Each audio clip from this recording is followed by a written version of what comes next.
C'est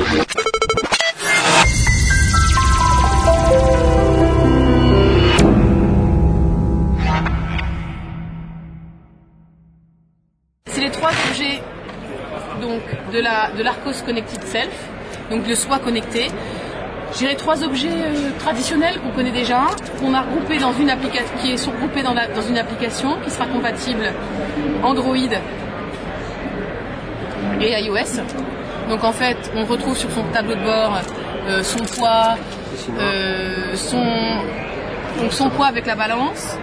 On retrouve l'activity tracker, donc en fait on compte le nombre de pas, le nombre de calories qui vont être brûlées et évidemment une indicateur et un blood pressure, donc un tensiomètre qui prend la tension et également le rythme cardiaque. Et ces trois, on retrouve donc en tableau de bord sur l'application les trois données. Évidemment, si on n'a qu'un des accessoires, l'application fonctionne pas. On n'est pas obligé d'avoir les trois accessoires. Donc ça, c'est des accessoires, je dirais, qui existent déjà, qui sont assez traditionnels déjà, même si on peut, je ne sais pas si on peut vraiment parler déjà d'accessoires traditionnels aux objets connectés. Nous, sur ces accessoires-là, on a deux choses. Un, on a quand même voulu apporter notre savoir-faire en termes de soft et de test pour améliorer l'application et pour avoir une application qui nous semblait débuggée avec des produits qui fonctionnent mieux. Et surtout, on veut attaquer le marché en termes de prix. On veut se positionner de façon très agressive sur le marché. La balance connectée va être vendue à 49,90 €. Donc ça va être la moins chère du marché. À ma connaissance, il n'y a pas moins cher.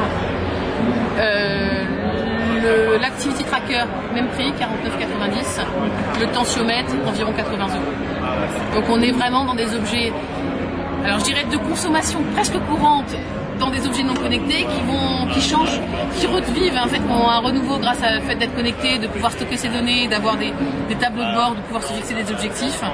Et on essaye de taper le marché, je dirais, grand public pour arriver avec des prix très attractifs. Donc ça, c'est Arcos Connected Self. Le cœur du CES pour nous, c'est Arcos Connected Go. Là, ce sont des accessoires et des produits uniques développés par nous et notre R&D en France, avec tant en termes d'hardware qu'en termes de software, 100% Arcos. Alors pourquoi c'est 100% Arcos et pourquoi on a été obligé de développer du hardware? Parce qu'on voulait utiliser le BLE pour nos accessoires que vous voyez un petit peu partout. Parce que le BLE, l'avantage, je ne vais pas vous le redire, mais quand même un peu, c'est la faible consommation de la batterie. Sur ce type d'accessoire, sans chargeur, sans câble, on a une autonomie qui peut aller de 6 mois à 1 an. On colle, vous voyez, on colle l'accessoire, on enlève le double fax, on colle, on n'en parle plus pendant 6 mois à 1 an en fonction de l'usage. Et ça, c'est grâce au BLE. Le problème du BLE, c'est qu'un device qui est BLE ne peut gérer pour le moment que 3 à 4 accessoires. Le problème sur la maison, c'est largement insuffisant, puisqu'on a besoin pour une maison de beaucoup plus d'accessoires. Donc nous, on a recodé le BLE. Et donc notre tablette va accepter jusqu'à 32 accessoires, ce qui est pour le moment suffisant pour la maison.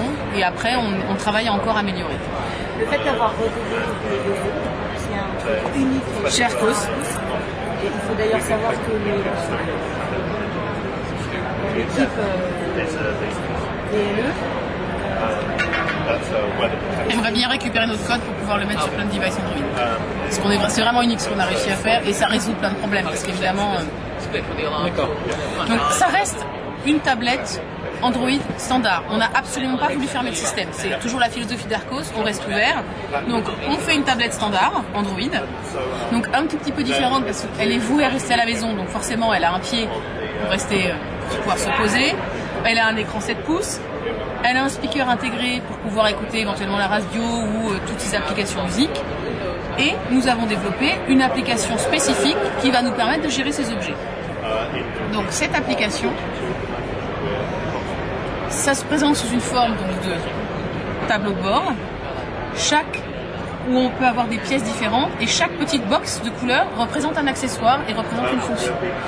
Dans les accessoires disponibles, on a donc une mini-cam, une petite caméra qui permet de prendre des photos, un détecteur de présence, une smart plug, un détecteur de mouvement donc qui va se mettre sur une porte, une fenêtre, un tiroir, et un weather tag qui permet de mesurer la température et l'humidité. Dans la tablette, il y a également intégré un capteur d'humidité et de température. Donc la tablette en elle-même est une mini station météo. Donc chaque petit rectangle de couleur représente un accessoire, vous indique son état. Donc par exemple, là on sait que sur le détecteur de présence qui doit être celui-là, il détecte du mouvement et donc en fait il vous indique l'état. Et si vous cliquez, on a ce qui s'est passé dans la journée et de la journée précédente. Donc ça permet de, même si on n'a pas reçu d'alerte, de savoir ce qui s'est passé chez soi. Donc là, tous ces accessoires sont sympas, je dirais, tout seuls, mais l'avantage c'est de pouvoir les faire communiquer ensemble et de créer des scénarios. Donc c'est super simple de créer des scénarios. Donc exemple de scénario, le scénario des gels. En ce moment à Paris c'est un peu d'actualité. On a mis un weather tag dehors et on a dit si jamais la température est inférieure à 0 et que, alors on va l'éditer comme ça on va le voir, si la température est inférieure à 0, que le taux d'humidité est supérieur à 50%, envoie-moi une alerte parce qu'il y a un gros risque que ma voiture elle soit givrée et que j'ai besoin de 10 minutes supplémentaires pour la dégivrer. Donc c'est vraiment dans cette optique-là qu'on voit les scénarios, c'est vraiment pour rendre la vie des gens facile et ensuite on dit tu me réveilles que le jour de la semaine parce qu'évidemment le week-end j'ai plus de temps pour dégivrer ma voiture. Ça c'est un exemple de scénario. Un autre exemple de scénario, ça peut être des parents qui veulent vérifier que leurs enfants sont bien rentrés de l'école et quand la porte va s'ouvrir, ils vont recevoir sur leur téléphone une alerte et également une photo où on va leur dire voilà, ton enfant est rentré. Ce qui est important de savoir également, c'est que cette tablette, elle communique avec l'extérieur et que donc j'ai exactement la même application sur mon téléphone. Donc je retrouve exactement la même interface avec exactement les mêmes objets. Et du téléphone, je peux faire exactement la même chose que sur la tablette. Même quand je suis pas à la maison, de mon téléphone, je peux piloter ma maison et ma tablette et mes accessoires comme si j'étais là. Voilà. Et ensuite, donc on a évidemment donc le tableau de bord se déplace, donc on peut en fonction des pièces, on a plusieurs pièces et à chaque fois on a les accessoires de chaque pièce avec les différents scénarios qui se mettent en place. Pour commencer à commercialiser cette tablette, on va faire ce qu'on appelle un starter pack. Donc en fait on va mettre la tablette et 2 accessoires et l'objectif c'est d'atteindre le prix de vente entre 249 €. Notre objectif c'est d'arriver à les vendre à 149 €. Donc pour une tablette et 2 accessoires. Ensuite chaque petit accessoire sera vendu entre 20 et 30 € au public. Donc on reste dans le côté accessible au grand public. Un design sympa, des objets simples.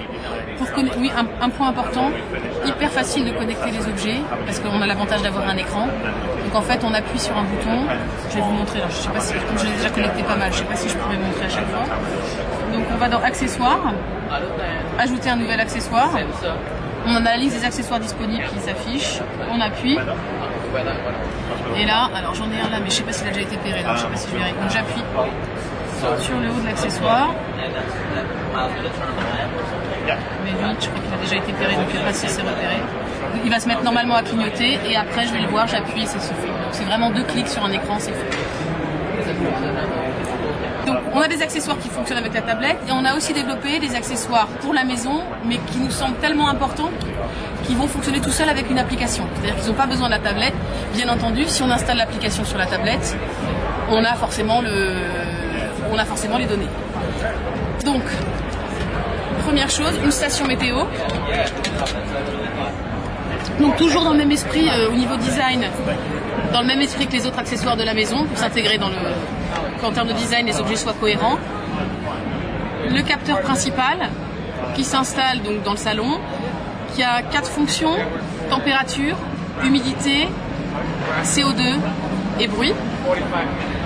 Un module supplémentaire qui donne l'humidité et la température qui peut se mettre soit à l'intérieur soit à l'extérieur.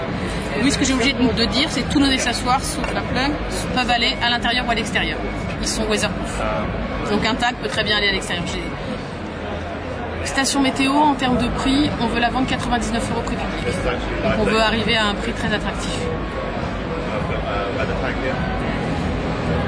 Une caméra, une smart caméra, qui combine en fait la fonction des deux. Donc une caméra à large angle de vision, un détecteur de présence, un speaker, un micro. Elle fonctionne sur Wi-Fi, donc elle peut par exemple servir à du baby monitoring, elle peut se mettre sur une porte d'entrée pour voir quand quelqu'un sonne, effectivement qu'on ait une alerte sur le téléphone. Bien entendu, toujours elle peut se connecter à la tablette si on veut, mais elle n'a pas besoin de la tablette pour fonctionner. Et Dernière chose autour de la maison, un Smart Tracker. Donc c'est un petit accessoire avec un GPS intégré dans lequel nous on va mettre une carte SIM. Donc quand l'utilisateur final va recevoir ce produit-là, il va le pairer avec son téléphone. Et ensuite, il va savoir exactement où est positionné le porteur de cet objet. Donc sur Google Maps, à 1 mètre près, donc, il le positionne. Il est capable également de connaître son trajet. Et ça peut se mettre dans le cartable d'un enfant, sur un animal, un collier de chien, un sac. Les usages sont multiples. Voilà. Voilà, donc vraiment, les usages sont multiples.